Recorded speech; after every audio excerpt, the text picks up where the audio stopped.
অৱশেষত ন্যায় পালে জুবিন গাৰ্গে।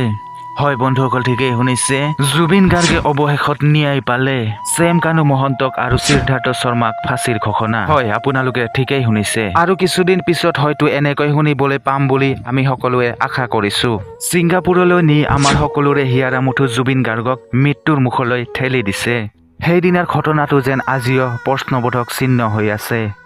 ডাক্তৰে আগতে কৈছিল জুবিনে পানী আৰু জুইৰ পৰা দূৰ হৈ থাকিব লাগিব, কিন্তু সেই কথাটো জানিও মেনেজাৰ সিদ্ধাৰ্থ শৰ্মা আৰু ছেম কানু মহন্তই কিয় তেওঁক সাগৰলৈ লৈ গৈছিল, কিয় দিছিল জুবিন গাৰ্গক সাঁতুৰিবলৈ অনুমতি? এই প্ৰশ্নবোৰ আজিও অসমবাসীৰ হিয়াৰ মাজত জ্বলি আছে। জীৱনৰ প্ৰতিটো সময়তে আনন্দ বিলাব পৰা মানুহজন নিজকে হেৰুৱাই পেলালে অন্যৰ অৱহেলাৰ কাৰণে। এইটো কেৱল এটা দুৰ্ঘটনাই নহয়, এইটো এক ভয়ংকৰ দায়িত্বহীনৰ ফল। অসমবাসীয়ে এটাই কথাই কৈ আছে, ন্যায় লাগিব। দোষী যিয়েই নহওক তেওঁলোকে কঠোৰ শাস্তি পাবই লাগিব। চৰকাৰে যেন অতি সোনকালে এই ঘটনাৰ তদন্ত কৰে, যাতে আমাৰ প্ৰিয় জুবিন গাৰ্গৰ আত্মাই শান্তি পায়। জুবিন গাৰ্গ অমৰ হওক, তেওঁৰ গান, তেওঁৰ মৰম আৰু তেওঁৰ নাম অসমবাসীৰ হৃদয়ৰ মাজত যুগ যুগ জীয়াই থাকক, তাৰেই কামনা কৰিলো।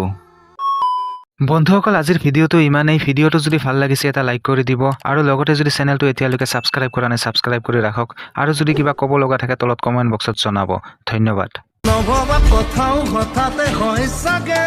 পৃথিৱীৰ আটাইতকৈ ধুনীয়া ইমোশ্যনটোৱে মিউজিক।